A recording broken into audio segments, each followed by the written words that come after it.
Well, good morning, and I hope you are doing well. We did make the trip yesterday. We came up here to New York, and hopefully we're going to have a good time today. It's raining right now, so we're not able to be out. Hopefully it's going to stop here in a few minutes. So I'm just going to take this time and just bring you a little lesson that I had been thinking about the past couple of weeks, and sort of ties into what we're doing today.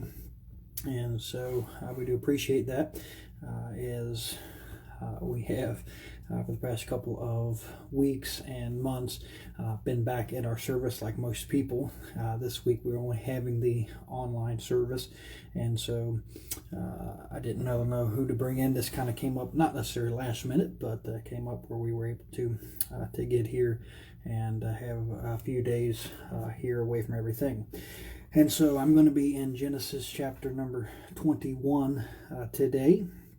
Genesis 21, and we're going to look at a couple of verses there, but welcome to our service. This is the preaching service here at Berean Baptist Church, and as you very well know, I am Pastor Josh. I've been there about 15 years.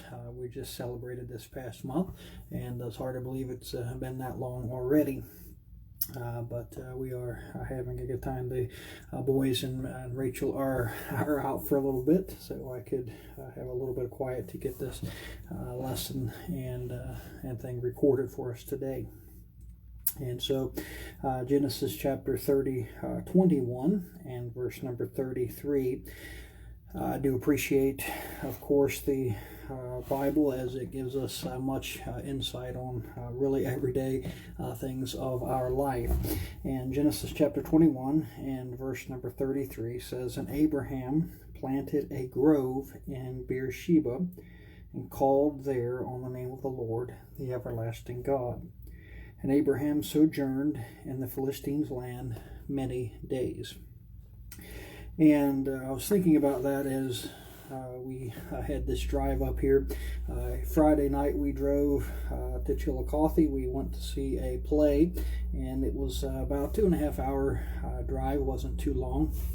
And we got there and everything went well while we were there, and had a nice time. And then yesterday morning we got up and we decided we were going to leave early and try to make it up here in a pretty good time. Well, of course, that didn't happen. We got up and things were chaotic, as where we stayed was really small, and they had a lot of people there, and it was really crowded, and trying to get everything situated just didn't work out too well. And so about 11 o'clock, we got on the road, and we're going to try to be up here by about 4 or so. We stopped immediately and looking for a life jacket for the boys, and we went to 3 stores, couldn't find anything. And so we left the hotel at about 11, and we started driving actually at about a little after 12. And as we got going, it wasn't very long until everybody needed to stop. And so as we began driving, I said, let's try to not stop anywhere. Let's try to just stay as close to the highway as we can. That way we can just get here and have the driving over. And so we came to the rest areas. I said, if you need to stop, we'll stop there. And that doesn't take as long. And so we pulled into one. We were maybe driving about 20 minutes. We pulled into one, and they said, "Oh, we got to stop." So we pulled in there, and everybody got out, and we were just there a couple of minutes. And the sign, as you pulled in, as you were leaving, said, "Next rest area, 70 miles." And I said, everybody's got to make it at least 70 miles. And so we got on back on the road and started going, and I don't know, I guess it took a little over an hour. We got to the next one. I said, as I saw the sign approaching, I said, "Does anybody need to stop?" And I looked back to the boys, and Jasper was like, "Yes, I need to stop again." And so here we pulled over again and got out, and everybody went in, and we were just a few minutes in there. And the next, as you came up, the next side was like a next rest stop, 150 whatever miles. It's pretty much a straight shot, most on the same road. And so we got up there to the next sign. I said, "Does anybody need to stop?" And they're like, "Yes, we need to stop." And I thought, boy, this is going to take forever. I had a schedule, something I wanted to keep. I wanted to get there And it seems like every time there was a time to rest, or the rest area, everybody wanted to stop. And I think, as I was thinking about that, that is so true in every area of life. We all know there are times in life when we're very difficult to endure. You know, when you need to stop and you're driving and it's like, I don't know what to do. You're looking for that time of the rest area. And in life, it's the same way. There are battles to fight, there are valleys to cross, there are long nights to endure, there are storms that must be weathered. And as we get through one, we think, oh, I'm so happy that I found a place to find a little bit of rest, but I know it's not going to be long before I need to rest again. And I think the Lord has put those times in our life, those rest areas in our life on purpose.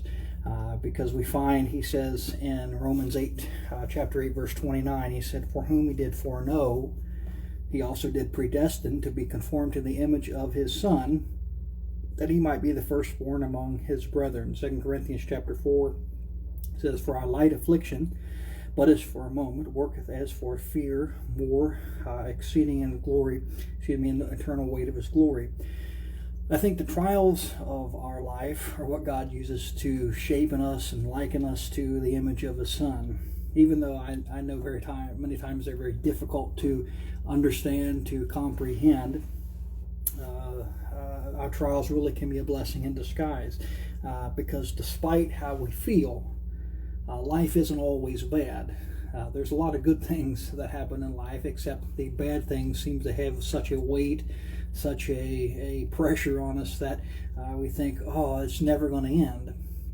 And but you know, there's sometimes that God does allow us to lie down in green pastures. Sometimes God does send us by the still waters, and I think God allows us to, when we face those times, to realize and to think, maybe this is a rest area.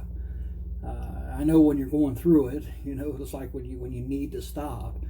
It's like I can't think of anything else. I'm panicked that that I don't know if I'm going to be able to do.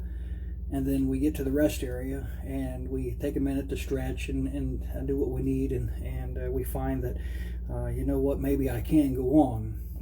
And it seems like every time yesterday we pulled into one, the parking lot was completely filled, and all the people were there, and they were experiencing the same thing. They'd been on this road, and they decided just for a few moments even to pull off and to stop. And I think this is a rest area in the life of Abraham. It's much to consider, all the ups and downs that Abraham had in his life. He put out a few uses for the rest area, and when time comes to rest, I think knowing how to do it properly allows us to get the most out of it, if you will, because the title of the sermon, or the idea of the sermon, is simply rest when you can. We stopped about halfway at one, and I said, all right, I'm finished driving. And I asked Rachel if she wanted to drive, and the boys started screaming, oh no, we don't feel safe if mom drives. And she said, no, I don't want to. And I was thinking, we already made it through the cities. Right now, it was a pretty easy drive. It wasn't going to be anything complicated, too complex. We were on the road, I think, for that we were on for the next couple 100 miles. And yet she said, I don't want to. I don't want to take all that on. And so much in life, I wish we could choose. If we know a battle's coming, we know a trial's coming, say, I don't want to do it right now. But we know that's not how life is, and so you got to rest when you can. You need to find a solace when you can, and that's what Abraham did. In verse number 33 of chapter 21 again, he said, and Abraham planted a grove in Beersheba, and called there the name of the Lord, the everlasting God. Right in the middle of the chapter here has to do with the transaction between Abraham and Abimelech in verse 22 down through verse 31. What happens is 7 sheep changed hands, and the 7 sheep were a contract saying that now they were belonging to Abraham. It became known as Beersheba, which means the well of the sevenfold oath. Because wells are of vast importance to men like Abraham. They needed wells to ensure the life of their flocks, their herds, their families. They needed these wells, this water, to provide what is needed. And Abraham settled down by this well and filled it with the water, and he enjoyed this time of rest. It's so often when the fur is flying in life, if you will, it's hard to concentrate on your walk with the Lord. When we're going through a battle, it's hard to think that this is ever going to end. But when it does, when you pull into the rest stop, when the Lord gives you a place to find comfort and find rest, what He says is to inhabit those places. Take time to enjoy those places in your life, because sometimes they're few and far between. As we drove, sometimes it said 50 miles or 70 miles, and sometimes the next stop was going to be considerably down the road. And so whenever you come to a rest stop in your life, you need to learn to inhabit that place. Stay there as long as you can, and zero in on what God is doing. And as you go through those things, you realize that as God is moving, or as God is providing for you in your life, that you learn to enjoy, I guess, those times when the pressure's off, the stress of life, the driving, the road of life is not as much as it was. You learn to enjoy those times. And you realize, I guess, as we get older and have more responsibility, it seems like those times of rest are fewer and far between, because when it comes time to a rest, you're worrying about another loved one that you have. You're worrying about a family member. You're seeing all those things. And what Abraham had to do is he had to stop as he made this transaction with Abimelech and enjoyed the well that he had purchased. He enjoyed that time of rest. Another good example of that is Job. When Job was going through his life, there were so many times that he was calling upon the name of the Lord when things were going right. And so when he got out of the rest and his world sort of fell apart, he knew what to do. He continued to pray and ask God to care for his family. In the beginning parts of the book, he says, I'm praying for them in case they haven't prayed for themselves. I'm praying for their family. I'm praying for their situation. And as it was a time of peace in his life, he learned to inhabit those places well. He learned to enjoy the blessing of God, to enjoy the provision of God, and that's very important. So the first thing you must do when you have time to rest is take the time to rest. Rest when you can. And when you're in that time of rest, inhabit those best places, the places that God has given you that you can look back on and say, this was a time when I knew God was giving me a peace, God was giving me a comfort, God was giving something to me that was necessary, because I realized soon I was going to have to get back on the road of life, and it was only going to be a matter of time before I needed rest again. And so you inhabit the best places. Well, second thing you must do is found in the same chapter 21, but really in verse number 22.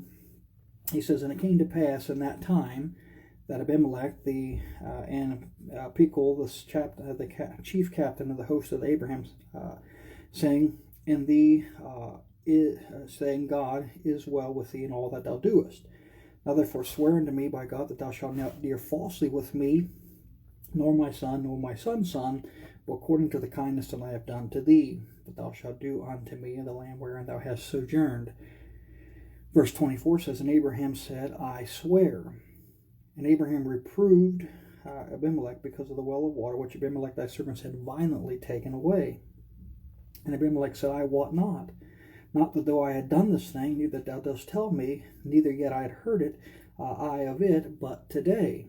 And Abimelech took sheep and oxen and gave them to Abimelech both, and they made a covenant. And Abraham set 7 ewe lambs in the flock by themselves. And Abimelech said to Abraham, what meaneth these 7 ewe lambs which are set by themselves? And he said, these 7 ewe lambs shalt thou take out of my hand, that they may be witness unto me that I have digged this well. And then verse 31, wherefore he called this place Beersheba, because they both swear unto them. So what happened is the verses of really contain the covenant made between Abraham and Abimelech concerning these mutual interests. Abimelech was concerned about his safety, and Abraham was concerned about as well. He says, Abraham said, I already bought these, and the servants of Abimelech had came and had taken them back. He said they had, if you will, fought for them, and they had caused great harm, and he said, they were mine. I don't understand why he would do that. And so he meets with Abimelech and says, here are 7 ewe lambs. He said, and Abimelech said, what are these for? And he said, I want to know that this is not another payment. He said, this is a covenant. That when you take these, you and I come to the understanding that we have made a promise to each other. I've dug these wells. I'm going to reap the benefits of them. And so what's the point of the rest stop? The rest area is to inhabit the best places, but is to insulate yourself with His promises. That's to say, we use the time to meditate upon the great promises that the Lord has given to us. We trust in the Lord to feed our soul, if you will, when trouble times come. And they do. We understand we stand steadfast by His word and His precious promises there. We believe in eternal security, of course, and eternal salvation provided the promise to His children under the right kind of pressure, though. We find sometimes that we don't always feel those promises. And so what must we do? Well, we insulate ourselves with the best promises that God has given. I don't want to be brash or anything, but driving and needing to stop. The pressure that comes from that, the angst that comes, that it didn't happen too much except nearing the end of the trip, and Jasper said, I need to stop. And we were out in the middle of nowhere at that point, and I said, well, how long do we have, if you will? And you can see on his face, even though he said, I'm okay, you can see on his face that it wasn't going to be a long period of time. And so I said, I promise the next time we can pull over, we will. We'll stop. And, the rest stops are the blue signs. And he saw a couple blue signs, but they weren't for rest stops. But he didn't know what they were for. He said, I saw the sign. I saw that we could stop. And I said, well, that wasn't for a place that we could stop. And he wanted to know that, you made a promise. You said the next time we would. And we finally came up to, I think we were nearing Erie. And finally there was something there, and we pulled over. And you could see a relief on his face. And I think that's how it is in life. We know promises of God. We know that they're there. We know what to look for. Jasper's getting ready to turn 9 here at the end of the year, but he knew that the signs that told him a place of rest were blue and with the white writing. And even though we passed a few of those, we didn't stop. And he wondered why. Dad knows I need to. I'm feeling uneasy and I need to stop, and he didn't. And so when we finally did, and he asked me about it, he said, I saw a couple of signs that said they weren't for that. And in life, what it is we know the signs to look for. That God's going to answer our prayer, that God hears us. And when the answer doesn't come, or it doesn't come like we think it would, we say, we almost feel like God didn't keep His promises. But we know that He does, that He will. And so what Abraham said is, he said, I'm going to make a covenant. He said, I'm not simply going to just say, this is my well. I dug it. It belongs to me. He said, I want to know from the one who is trying to take it away from me, Abimelech. He said, I want to know that you and I both know that we're in a covenant together. And that covenant means that this is my well. Now, if you need it, okay. But he said, it's mine. Nobody can take it away from me. And that's the promises of God. They're meant for us, and they are for us. And when we take advantage of them, we can insulate ourselves in that promise. Just think of John the Baptist. When his birth, when he was born, what a moment. And as he grew and matured, he became the voice, the amplifier of the Lord. He said, behold, the Son of God, which taketh away the sin of the world. Behold, this Lamb. And with great confidence, he spoke in that. Well, as he lived his life, and the trouble that began to come nearing the end of Christ's life, John looked and sent his disciples to the Lord's disciples and said, what's going on? I see the signs of what's happening. I know what those signs mean, but it's not coming to pass. He said, ask him, is he the one we're looking for, or should we look for somebody else? And I think that's such a misfortune that happens to Christians, is we can spend our whole life knowing the truth of God, and then we find ourselves in the proverbial or physical prison that John was in, but the prison of life, and saying, this doesn't add up, it doesn't make sense. And so the promise I'm asking you to keep is rest when you can. When God gives you a time of peace, rest in that peace, inhabit those best places, and insulate yourself with those promises. That's what we need. Next, we find it again in verse 33. He says to involve yourself in his worship. That is, he says, and Abraham planted a grove in Beersheba and called there on the name of the Lord, the everlasting God. What is he saying? Abraham used this calm period in his life to call upon the name of the Lord. He used it to deepen and widen his relationship with him. It says far more about your character when you're consistent to worship him and wait on him when trouble is not happening, when you're not in the midst of a battle, when you're not under the pressure of life. I think hopefully that's not us, but far too many people use God like a spare tire. We pull him out when life goes flat, and we put him back when we get things figured out. And we don't need to wait till some calamity comes or trouble comes that we run to him. We need to seek his face day by day. And when we can rest, we then involve ourselves in the worship of God. The psalmist said in Psalm 63, he said, O God, thou art my God. I will seek thee early. My soul thirsteth for thee. My flesh longeth for thee in a dry and thirsty land where no water is. To see thy power, thy glory is seen in the sanctuary. Because of thy loving kindness is better than life.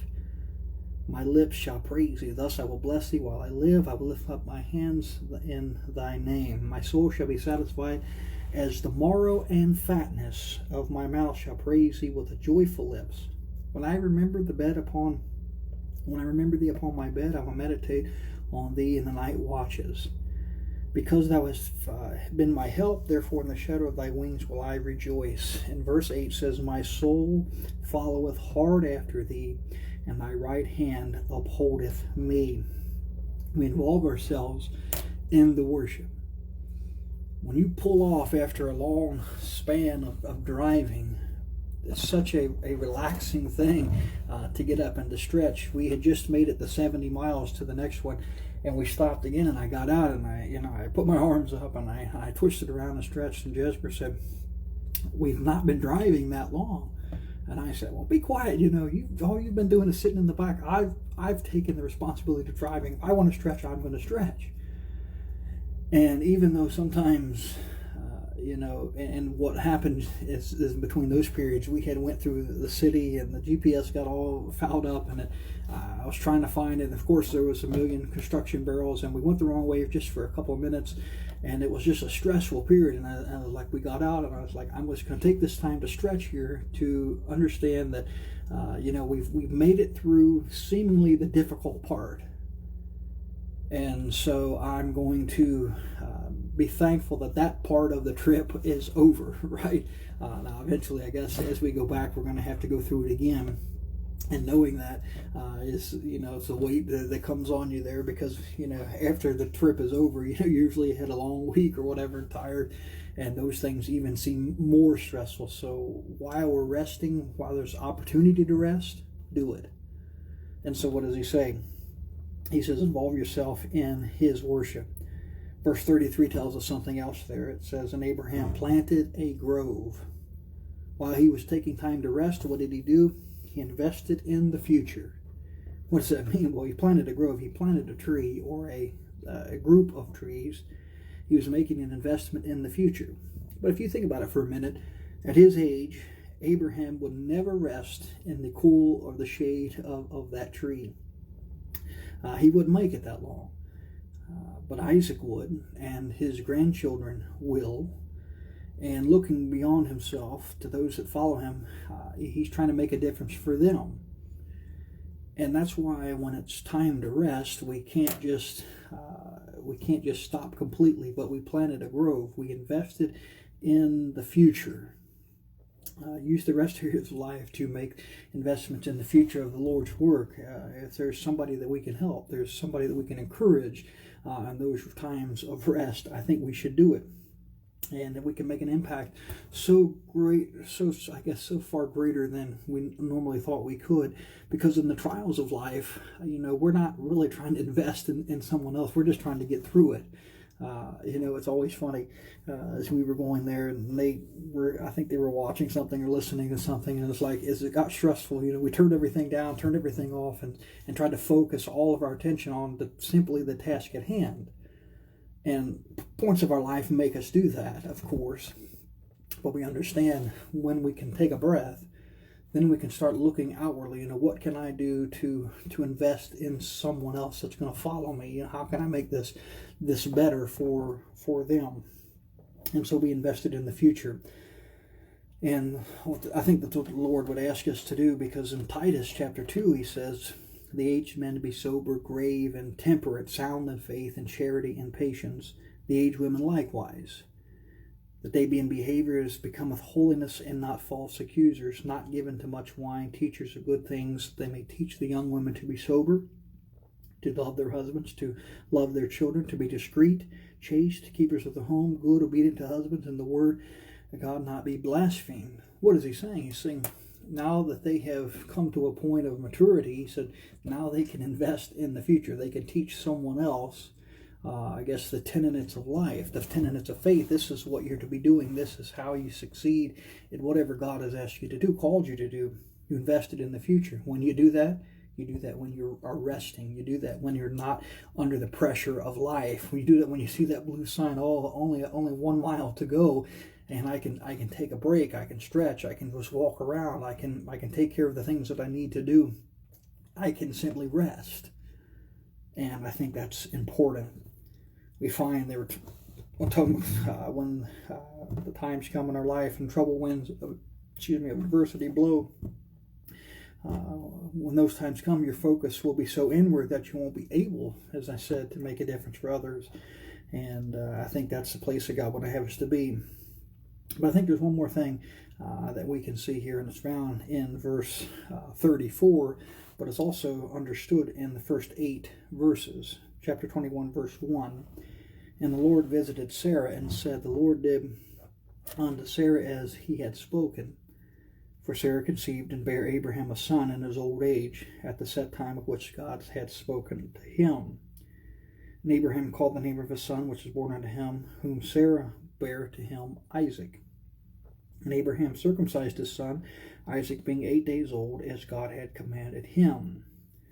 And Abraham was 100 years old when his son Isaac was born unto him. And Sarah said, God hath made me to laugh, so that all that will hear will laugh with me. And she said, Who would have said unto Abraham, is that Sarah should give him children suck, for I have borne him a son in his old age. And the child grew and was weaned, and Abraham made a great feast the same day Isaac was weaned. Now look at verse number 34. And Abraham sojourned in the Philistines' land many days. The first 8 verses here describe a very peaceful scene in the life of Abraham and his family. As those peaceful days unfolded for Abraham, he was able to spend time listening to the laughter of Isaac and of Sarah. He was able to contemplate all that the Lord had done and how the Lord had blessed him in his life. And it was time for Abraham to do an inventory of the blessings of God. Now, the peace of Abraham's life was interrupted by the conflict, of course, that came from Sarah and Hagar. It was a very painful time, but it was merely a bump in the road. for the things that were coming his way, because we find after his meeting with Abimelech that Abraham sojourned in the land of the Philistines, land for many days. And the word sojourned is to turn all aside from the road, to pull over, if you will. Abraham turned to the side and he rested. He sojourned in the land many days. And he was thankful for that time of blessing in his life. Now, being thankful for the blessings in the Lord is a great way to prepare ourselves for the times that are less than pleasant, because we make an inventory of our blessings. We see, okay, this is what the Lord has done. He hasn't forsaken me. Sometimes it may feel that way, but he hasn't. He has blessed me in this way and that way. He has made provision for us. And even again, last week I talked about when Lincoln was praying now, and we had him pray last night. We got in, and I don't even remember what it was. Maybe it was Friday, and he prayed there in the restaurant and did one of his classic prayers there, and just began to thank God for all the things that were, he could think of in that moment. God, thank you for this food. Thank you for this vacation. Thank you for being God. Thank you for, and just went a big long list of things that he could think to be thankful for right then. And that's what times of rest do. He says, now take an inventory of your blessings and take time to thank God for them.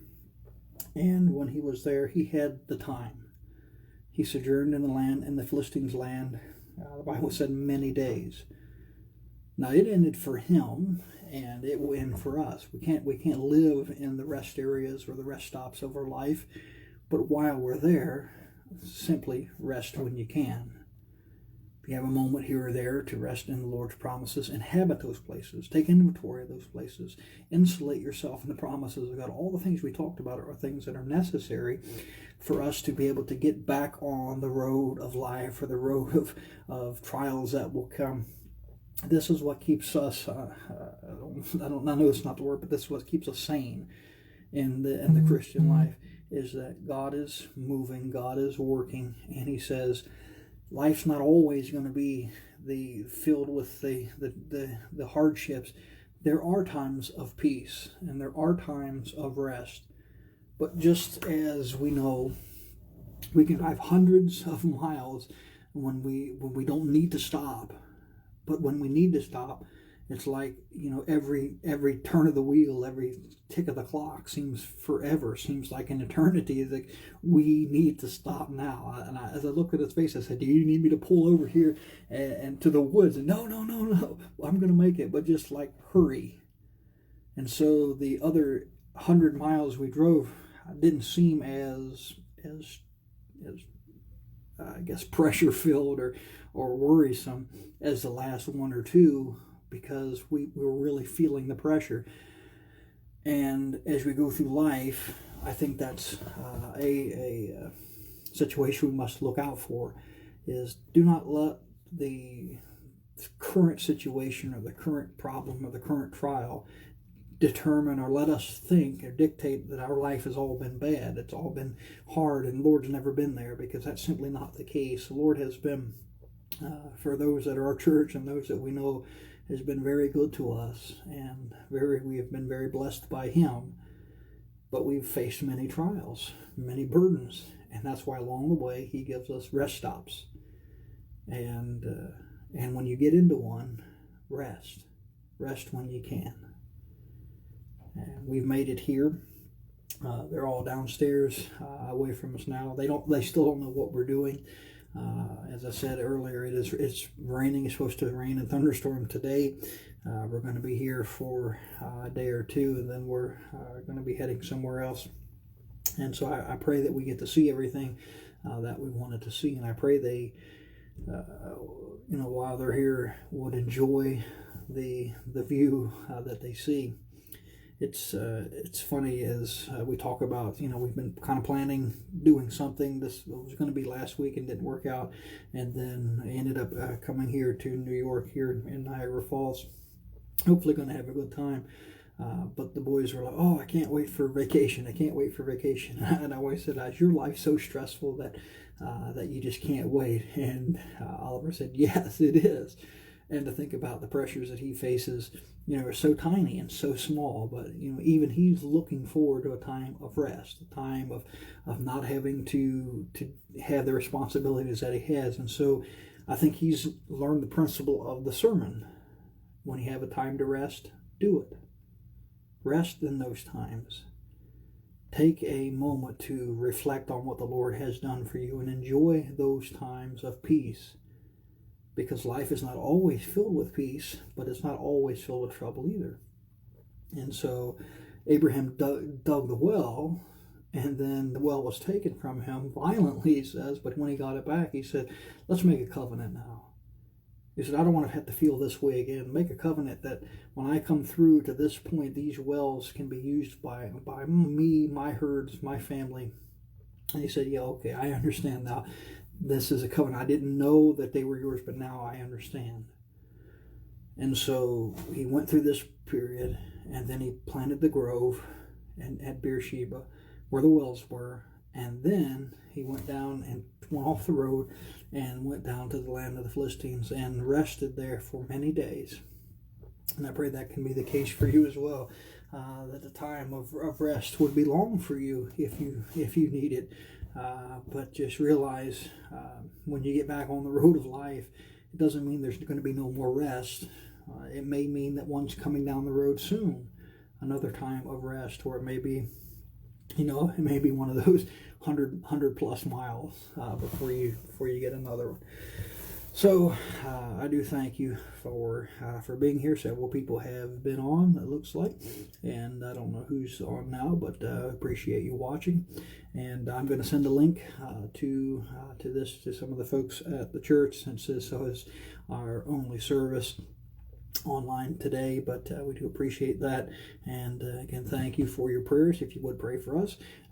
Everything's still pretty much open, but of course we're being careful and not trying to bring anything back to anybody here at the church. So we love you, and look forward to seeing you. Don't forget, next Sunday is going to be, as far as I know, it's going to be our baptismal service for Isaiah, and hopefully we'll have a good service then, and have a few other things planned for you. But God bless you. Keep us in your prayers, and we should be getting back, I think, Thursday, Friday, Saturday, one of those days. This is kind of just seeing how it goes. But God bless you. We love you, and we'll see you later.